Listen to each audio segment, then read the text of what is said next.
क्या नाम भैया? कुलदीप सिंह, किस गांव से ग्राम प्रधान के लिए खड़े थे? ग्राम पंचायत रणधीरपुर। क्या ऐसी क्या बातें हुई आपके साथ वहां पे जो गांव में आज कुछ लोग विरोध कर रहे हैं? हम पोलिंग के लिए संदलपुर कौरू ब्लॉक में पहुंचे हुए थे, तो काउंटिंग के लिए जो अनाउंसमेंट की व्यवस्था रखी गई थी कि जिस ब्लॉक से जिस ग्राम पंचायत का काउंटिंग शुरू होगी उसको अवगत कराया जाएगा, पर वहाँ पे ऐसा कोई व्यवस्था थी नहीं, या थी या दूसरों के लिए थी। हमारी ग्राम पंचायत का अनाउंसमेंट नहीं कराया गया। अच्छा, इस बात को आपने अपनी बात रखी थी वहाँ पे? हाँ।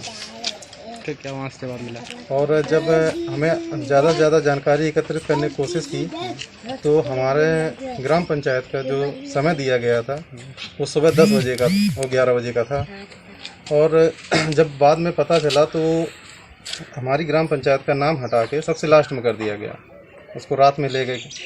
तो 3 बजे के लगभग जब काउंटिंग शुरू हुई है तो हमको अवगत नहीं कराया गया। जैसे तैसे हमको बाहर से जानकारी मिली तो हम लोग अंदर गए तो बॉक्स वहाँ अंदर पहुँच चुके थे।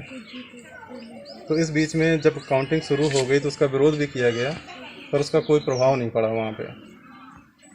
और जो हमारे विपक्षी प्रत्याशी थे महेंद्र नाथ मिश्रा, उनके पुत्र ऋषि मिश्रा वहाँ ऑलरेडी ड्यूटी पे थे, तो उनको भी विरोध पे कहा गया कि आप इनको बाहर करें, पर उन्होंने बराबर अपना हस्तक्षेप जारी रखा। तो ये चीज़ें थीं जिसके लिए हम विरोध कर रहे थे बराबर।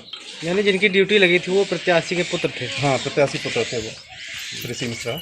इसका अंदर आपने भी विरोध किया था? जी हाँ, विरोध किया था। मैंने ARO को लिखित में इसकी जानकारी भी दी थी, पर फिर भी उसका कोई प्रभाव नहीं पड़ा।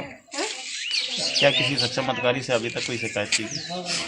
नहीं, मैंने एप्लीकेशन वगैरह तैयार की हुई है, DM साहब से संपर्क में है, उनके पास पहुंचने की कोशिश कर रहे हैं, पर अभी वो ऑफिस में नहीं है, तो अभी तक एप्लीकेशन उनको रिसीव नहीं कर पाता अच्छा, हूँ। मतगणना अधिकारियों की तरफ से क्या कुछ आश्वासन दिया गया? उनकी तरफ से यही आश्वासन था कि कोई हस्तक्षेप नहीं होगा, निष्पक्ष है, काउंटिंग हो रही है, पर वहाँ मुझे तो ऐसा कुछ समझ में नहीं आया। क्या कुछ ऐसे सबूत आपको वहाँ पे मिले जिसमें कुछ धांधली हुई?